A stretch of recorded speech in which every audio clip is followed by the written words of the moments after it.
Hello, my YouTube friends. Thanks for joining in today. Man, if you haven't hit that subscribe button, hit that subscribe button now. It's right down snare or maybe over there.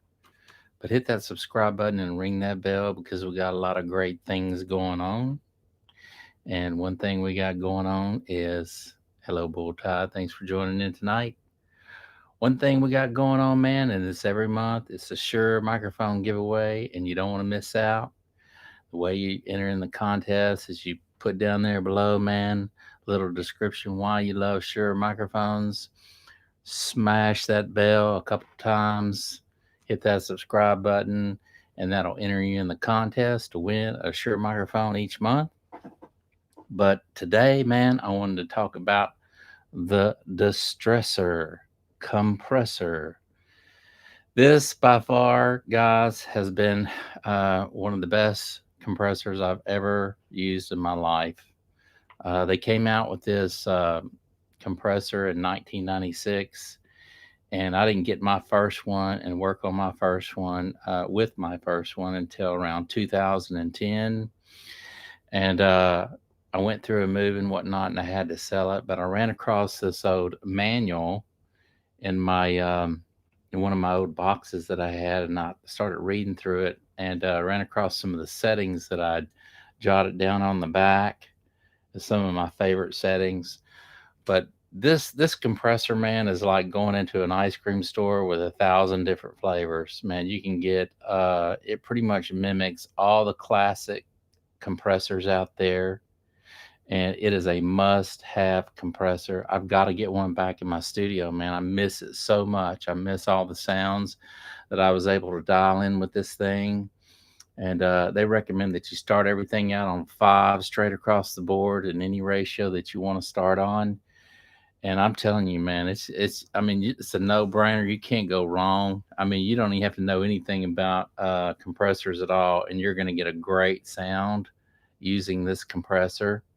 I'm going to put a link right down there below, man, to make it easy on yourself so you don't have to chase this baby around town. And just click on that link and they'll send it right out to you, man. But this is by far the best compressor I've ever used, man. I'm not just saying that. You can look up all the specs on it. You can look at all the engineers out there. This compressor is in every major studio worldwide. I'm not talking about just in the United States. I'm talking about worldwide, people.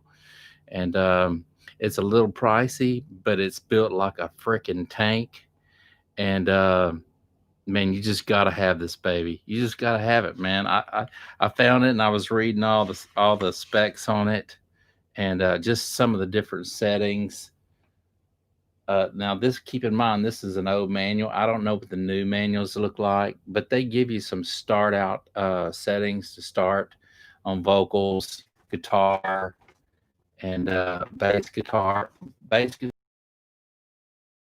you different settings to so you're not just lost in the dark, man. And I'm telling you, all these settings on here are just killer. And it's just a must-have compressor in your studio. I'm gonna have to get me another one because I've worked with 1176. I've worked with some Manly pieces. I'm working with some Warm Audio right now, which I really like. I think they mimic. I think they mimic. The 1176 really well.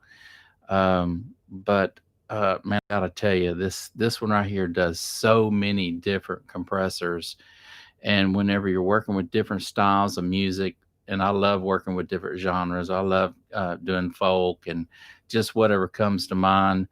And you really need a compressor that's gonna smash it if you need to, and hammer it hard. Your vocals to sit really nice in a rock track, or with some dynamics to it to maybe mimic a DBX or something like that to fatten it up. But you get so many different compressors out of this one compressor. It's a must have. And can't wait to get it back in the studio and start working with it. I really want to tie it in with some of my Warm Audio gear and so that I can get in here and start playing around with some friends and enjoy the studio again, and not have to spend so much time trying to dial in something, but pretty much just turn it on, and from the get go be able to create some beautiful music with it.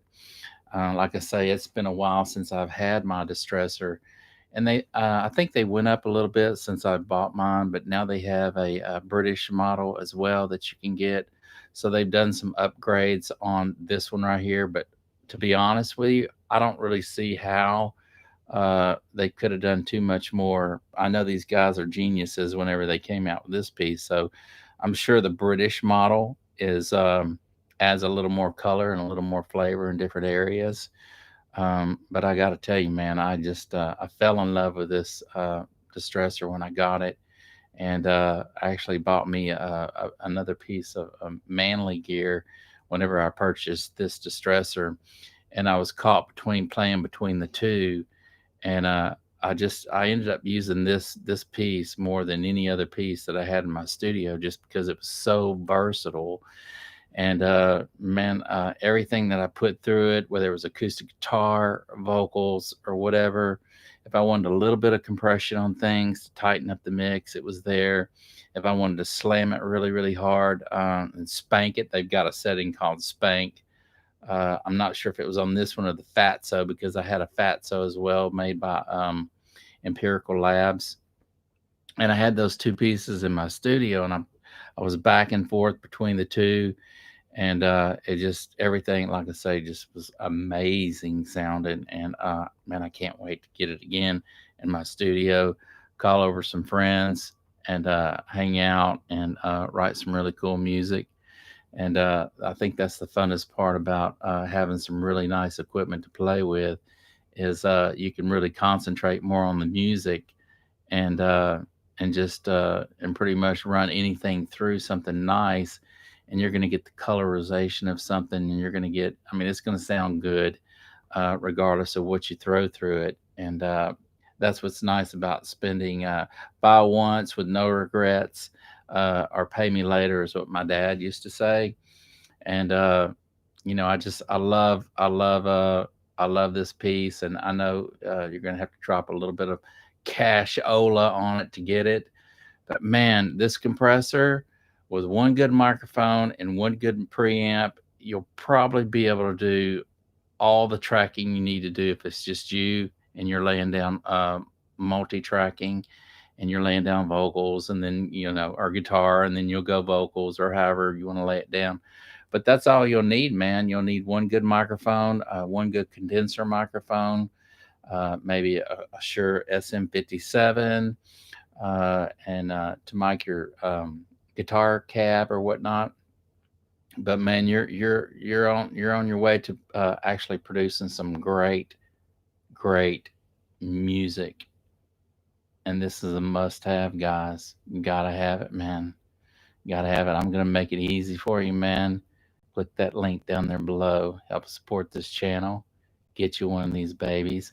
If you do podcast, or you do any kind of videos for Facebook, or anything, run your microphone through one of these puppies and watch it sing and sound just beautiful for everyone to enjoy, with no regrets. You're going to love this baby.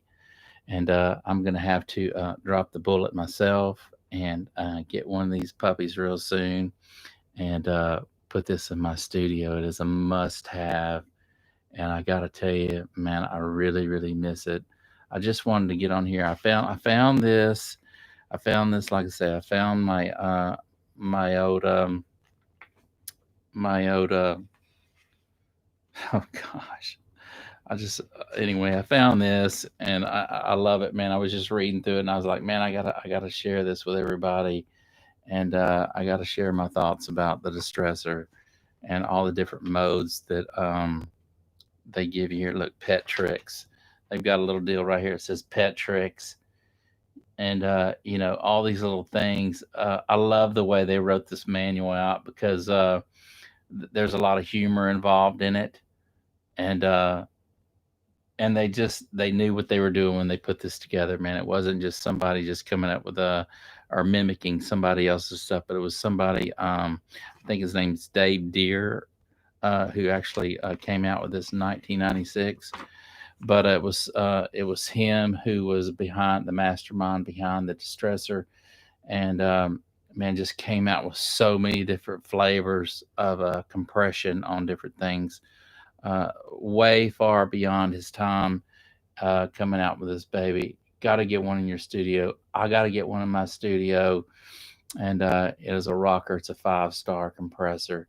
And yes, this is a superior compressor to have in your studio, and it is a must. And I can't think of all the different people that are tracks that recordings that you're hearing right now on the radio right now, people singing through the Distressor on their tracks.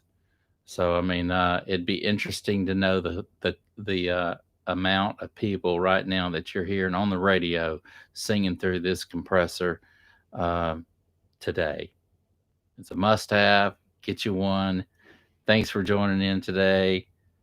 Smash that bell, subscribe, man, and we will see you tomorrow.